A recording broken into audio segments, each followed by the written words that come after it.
Saudara-saudaraku sekalian, para jamaah Maulid Nabiullah Muhammad SAW, kita baru saja menyaksikan aksi-aksi dari adik-adik kita. Itulah uniknya anak-anak pasar, bercampur berbagai macam karakter. Suka yang singkat-singkat. Tadi baru kita makan qiyam, ceritanya mau bersalawat, ternyata langsung di-share mananya. Kita maklumi saja. Bapak Ibu sekalian yang dirahmati Allah Subhanahu wa taala, insyaallah kita fokus dengar ceramah ya. Jangan ikut baku-lumba, malih. Kan sudah rata malih ini, sisa bagiannya yang ini. Baik, alhamdulillah saudaraku sekalian yang didoakan Allah Subhanahu wa taala, kita sangat bersyukur dan sangat bergembira bahwa di siang ini kita bisa mengadakan Maulid Nabi Muhammad SAW. Sungguh seorang hamba mana yang tidak bergembira dengan kelahiran manusia yang paling mulia di sisi Allah Subhanahu wa taala, yang paling tinggi kedudukannya di sisi Allah Subhanahu wa taala, yaitu kelahiran Nabi Muhammad SAW. Maka di dalam kitab Al-Imam Nashiruddin Ad-Dimashqi menjelaskan sebuah kisah, sebuah riwayat yang sangat menarik, bahwa Suwaibah adalah wanita yang pertama kali menyusui Rasulullah SAW setelah ibundanya Aminah. Dan Suwaibah ini adalah budak wanita dari Abu Lahab, paman Rasulullah SAW, yang sangat memusuhi dakwah Nabi Muhammad SAW. Dan telah datang sebuah riwayat di mana Abu Lahab itu setiap hari Senin diringankan siksaannya oleh Allah Subhanahu wa taala. Mengapa? Karena suatu ketika Suwaibah mendatangi Abu Lahab, kemudian memberikan informasi kepadanya, telah lahir keponakanmu, anak dari Abdullah bin Abdul Muttalib, yaitu Muhammad. Maka sangat bergembira Abu Lahab atas kelahiran Nabiullah Muhammad SAW. Maka saat itu Abu Lahab, dedengkotnya orang kafir, langsung memerdekakan Suwaibah lantaran berbahagianya atas kelahiran Rasulullah SAW. Maka sehingga Abu Lahab itu diringankan siksaannya oleh Allah setiap hari Senin. Maka berkata dan bersenandung Al-Imam Nashiruddin Ad-Dimashqi, kalaulah Abu Lahab orang yang paling celaka, orang kafir yang telah divonis oleh Allah masuk di dalam neraka dan dia kekal selama-lamanya, telah turun ayat celaan atas dirinya, tabat yada Abi Lahab wa tab. Tetapi Allah meringankan siksaannya setiap hari Senin karena dia bergembira atas kelahiran Rasulullah SAW. Maka apalagi seorang Muslim yang beriman kepada Allah, yang mencintai Rasulullah SAW dan setiap saat bergembira atas kelahiran Rasulullah SAW, dan dia wafat meninggal dalam keadaan beriman kepada Allah Subhanahu wa taala, maka jaminannya adalah surga. Masya Allah. Jadi kita bergembira saja atas kelahiran Rasulullah SAW, Masya Allah, kita sudah mendapatkan pahala yang begitu luar biasa. Bahkan Rasulullah SAW di dalam salah satu hadisnya, di dalam hadis yang diriwayatkan oleh Imam Bukhari, la yu'minu ahadukum hatta akuna ahabba ilaihi min walidihi wa waladihi wan nar ajma'in. Tidak dikatakan beriman salah seorang di antara kalian jika dia lebih mencintaiku melebihi kecintaannya terhadap kedua orang tuanya, terhadap anak-anaknya dan seluruh manusia yang ada di muka bumi ini. Jadi jika hari ini ada orang yang mengaku mencintai Rasulullah SAW, lantas kemudian di dalam hatinya dia lebih mencintai suaminya, dia lebih mencintai istrinya, dia lebih mencintai kedua orang tuanya, anak-anaknya, atau dia lebih mencintai hartanya, yang siang dan malam dia mencari harta tersebut di pasar, kemudian kecintaannya itu dia lebih mencintai perkara-perkara dunia, dia mengaku dia adalah pencinta Rasulullah SAW, maka bisa dikatakan itu adalah kecintaan yang dusta atau cinta yang hoax. Jadi orang yang mengaku mencintai Rasulullah SAW, maka dia akan menempatkan kecintaannya itu bahwa Rasulullah segala-galanya bagi dirinya. Saudara-saudaraku sekalian, maka Allah Subhanahu wa taala, mengapa kita harus mencintai Rasulullah sallallahu alaihi wasallam? Karena kata Rasulullah sallallahu alaihi wasallam, al-mar'u ma'a man ahabba. Kelak nanti di akhirat kita akan bersama dengan orang yang kita cintai.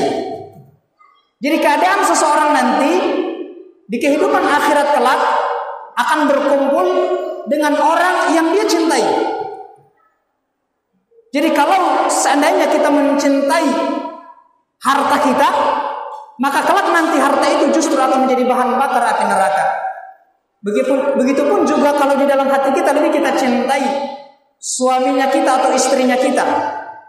Lantas kemudian kelak nanti di akhirat Allah akan mengumpulkan kita sebagaimana keadaan rasa cinta kita kelak di dunia. Maka pastikan orang yang paling kita cintai di dunia ini adalah baginda Nabiullah Muhammad SAW. Mengapa?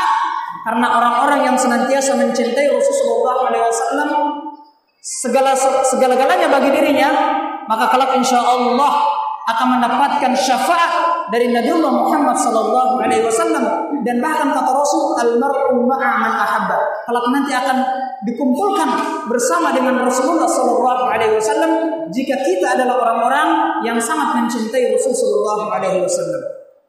Maka sebagaimana kecintaan salah seorang sahabat Rasulullah SAW yang bernama Sayyidina Thauban radhiyallahu anhu, maka tampak setiap hari diperhatikan oleh Rasulullah SAW, Thauban ini semakin hari semakin kurus, semakin pucat wajahnya.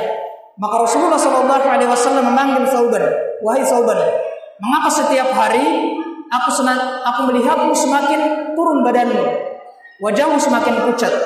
Maka Thauban radhiyallahu anhu berkata di hadapan Rasulullah SAW, ya Rasul, sesungguhnya tidaklah datang di waktu siang aku senantiasa memikirkanmu, jangan sampai aku tidak bisa lagi berjumpa denganmu di waktu malam. Dan tidaklah datang di waktu malam kecuali aku khawatir jangan sampai aku tidak bisa lagi berjumpa denganmu di waktu siang.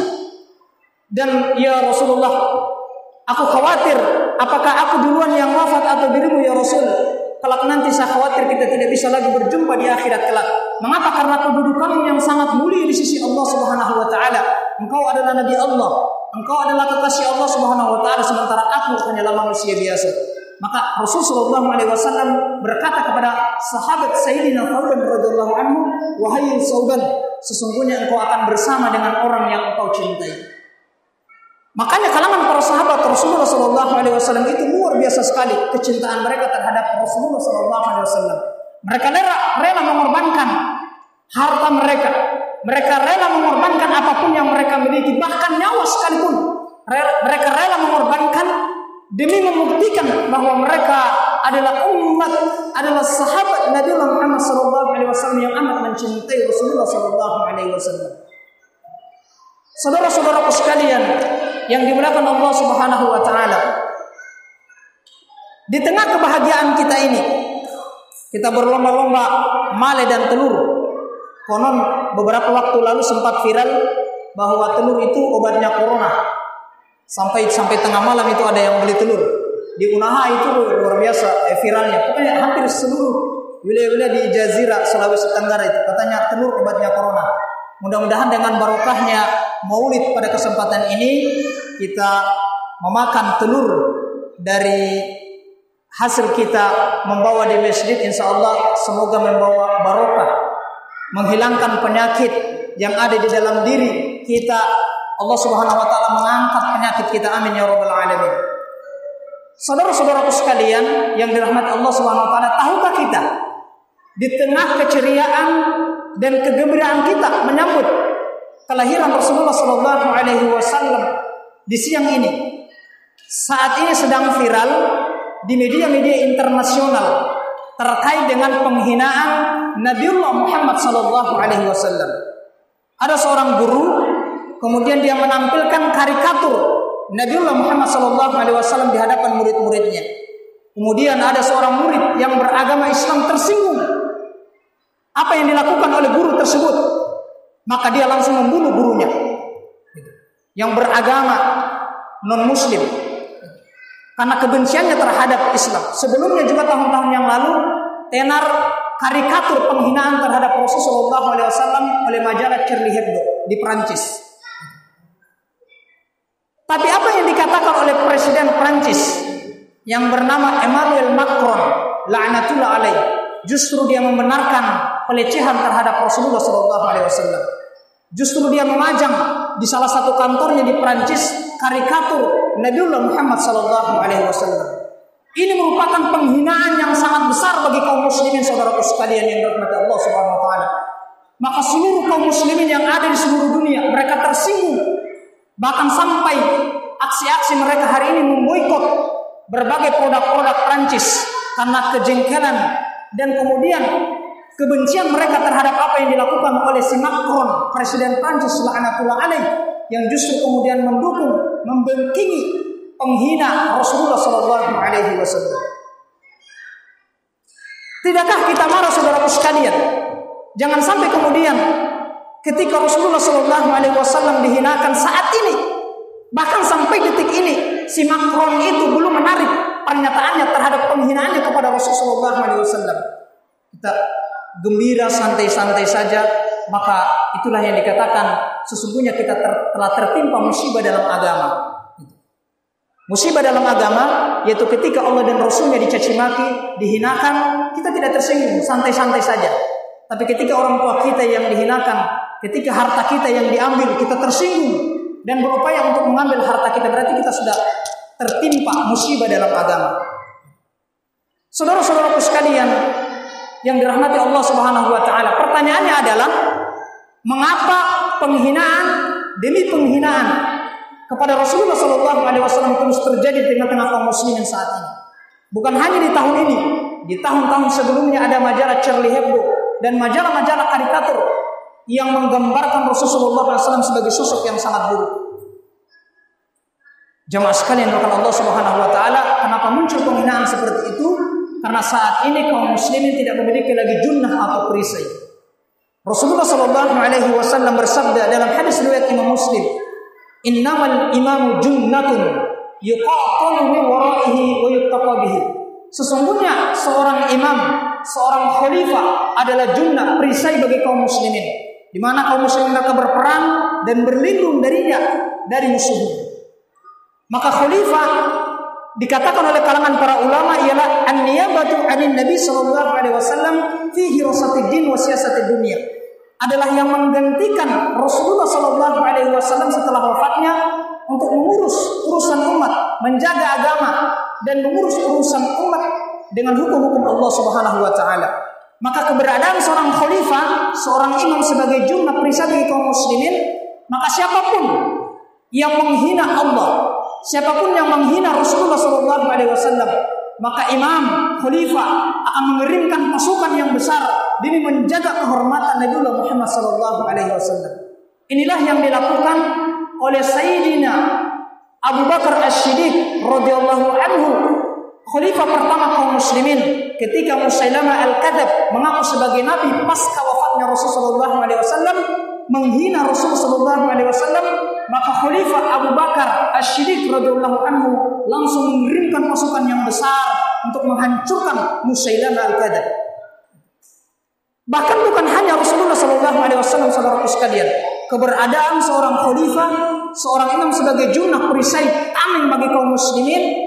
Pernah terjadi kisah yang sangat menarik ketika seorang wanita, satu wanita dari Bani Hashim, dilecehkan kehormatannya oleh pasukan Romawi di Amuria, di Turki saat ini.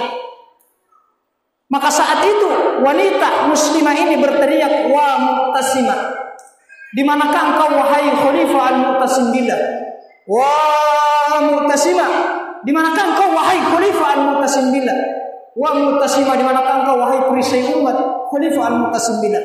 Maka terdengar di telinga Khalifah Al-Mu'tasim billah mengenai penghinaan, pelecehan yang dilakukan oleh pasukan Romawi kepada seorang wanita dari Bani Hashim, seorang wanita muslimah. maka Khalifah Al-Mutasimbilah mengirimkan pasukan yang kepala pasukan itu telah sampai di Amuria di Turki, ekornya masih ada di Baghdad di Irak sebagai ibu kota negara kekuasaan Islam atau yang disebut dengan khilafah. Sehingga kemudian Amuria itu ditaklukkan oleh kaum muslimin hanya karena mereka membebaskan seorang wanita yang kemudian dilecehkan kehormatannya oleh pasukan Romawi.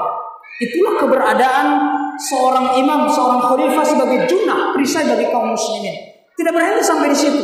Bahkan ketika Perancis, jadi negara Perancis ini sudah berapa kali melakukan penghinaan terhadap Rasulullah SAW dan juga ajaran-ajaran Islam. Seorang khalifah bukan hanya kemudian menjaga kaum muslimin, tetapi menjaga bagaimana di tengah-tengah mereka tidak ada kemaksiatan. Sebagaimana apa yang dilakukan oleh Perancis ketika mereka hendak melakukan pesta dansa antara laki-laki dan perempuan yang dipenuhi dengan maksiat, maka Khalifah Sultan Sulaiman Al-Qanuni sebagai khalifah kaum muslimin mengirimkan surat kepada penguasa Perancis agar kemudian mereka menghentikan pesta dansa itu yang berbau maksiat, kalau tidak dia akan menghancurkan dan meluluhlantahkan negara mereka. Maka selama 100 tahun Perancis itu tidak pernah melakukan pesta dansa karena ketakutannya terhadap junah kaum muslimin, yaitu seorang khalifah Sultan Sulaiman Al-Qanuni. Bahkan Perancis ketika melakukan teater, pertunjukan penghinaan terhadap Rasulullah SAW terdengar oleh Khalifah Sultan Abdul Hamid II pada masa kekhalifahan Kesultanan Turki Utsmani. Maka Khalifah Sultan Abdul Hamid II memanggil duta Perancis. Ini bisa kita nonton filmnya di YouTube. Bisa buka di YouTube. Pembelaan Sultan Abdul Hamid II terhadap penghina Rasul sallallahu alaihi wasallam. Bisa cek di YouTube.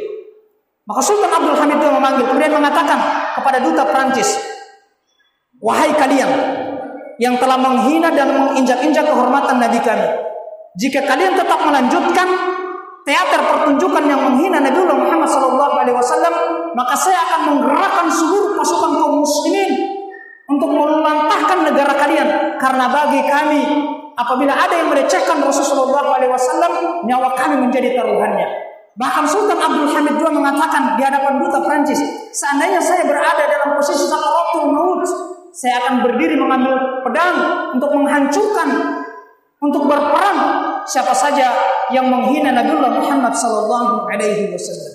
Itulah pembelaan seorang khalifah, seorang imam di tengah-tengah kaum muslimin ketika ada yang menghina Nabiullah Muhammad sallallahu alaihi wasallam. Saudara-saudaraku sekalian, jamaah Maulid yang dirahmati Allah Subhanahu wa taala, akan tetapi sayang ketika runtuhnya kekuasaan Islam yang disebut dengan khilafah pada tanggal 3 Maret 1924 Masehi, maka lenyaplah junah kaum muslimin perisai. Tidak ada lagi perisai kaum muslimin. Maka hari ini kaum muslimin di belahan negeri-negeri yang lainnya dibantai. Di Xinjiang, wanita-wanita muslimahnya itu diperkosa, dikumpulkan di kem-kem konsentrasi. Bisa dicek di YouTube bagaimana penelusuran para intelijen.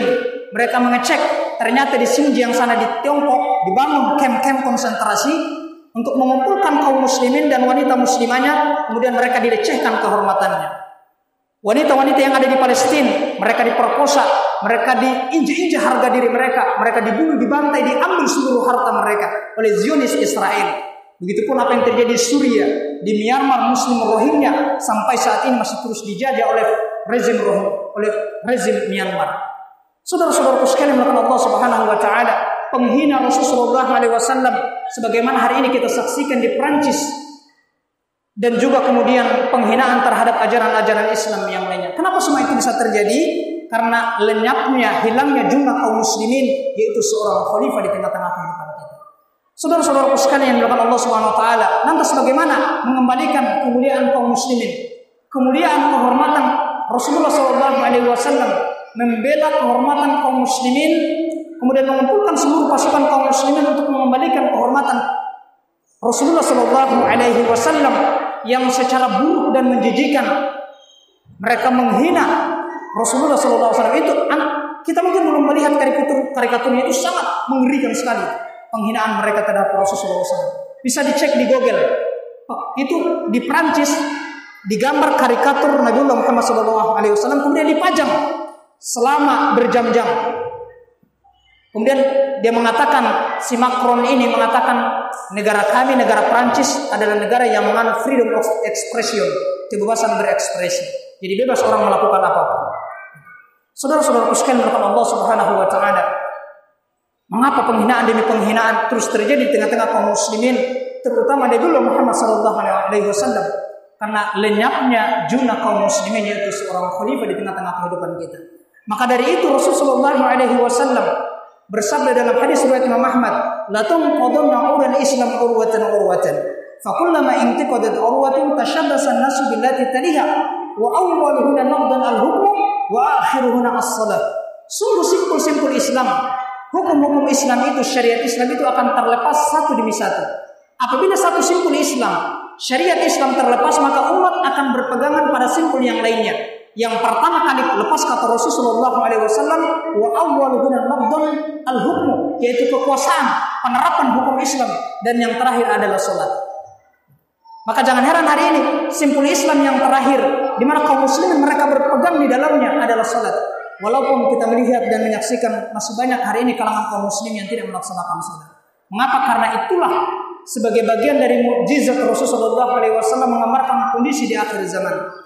Maka berkata kalangan para ulama, jika kita ingin mengembalikan kembali simpul-simpul Islam yang telah terulai dan terlepas satu demi satu, maka kita harus mengembalikan simpul Islam yang pertama kali lepas, yaitu wa awwaluhuna naqdun, yaitu penerapan hukum Islam dalam sebuah kekuasaan di tengah-tengah kaum muslimin. Saudara-saudaraku sekalian melakukan Allah Subhanahu wa taala, demikianlah apa yang kami sampaikan pada kesempatan ini. Semoga bisa menggugah hati dan pikiran kita bahwa saat ini di tengah senyuman yang kita tampakkan, sesungguhnya ada jutaan, miliaran hati kaum muslimin yang terluka hari ini atas penghinaan Nabiullah Muhammad SAW. Di tengah kita bersenda gurau dengan orang-orang yang kita cintai di sekitar kita, sesungguhnya ada miliaran kaum muslimin hari ini mereka menangis, tidak tahan atas penghinaan yang dilakukan oleh si Macron, Presiden Prancis, terhadap Nabiullah Muhammad SAW. Maka kita memuhasabah diri kita. Jika kita mengaku pecinta Rasul SAW dan ingin berkumpul bersama Nabiullah Muhammad SAW di akhirat kelak dan mengharapkan mendapatkan syafaatnya, jika kita tidak marah, jika kita tidak tersinggung terhadap penghina Rasulullah SAW, la yu'minu ahadukum, maka patut dipertanyakan keimanan kita. Demikian apa yang kami sampaikan pada kesempatan ini. Semoga bisa menambah wawasan pemahaman kita terkait dengan kondisi umat Islam saat ini. Demikian. Wassalamualaikum warahmatullahi wabarakatuh.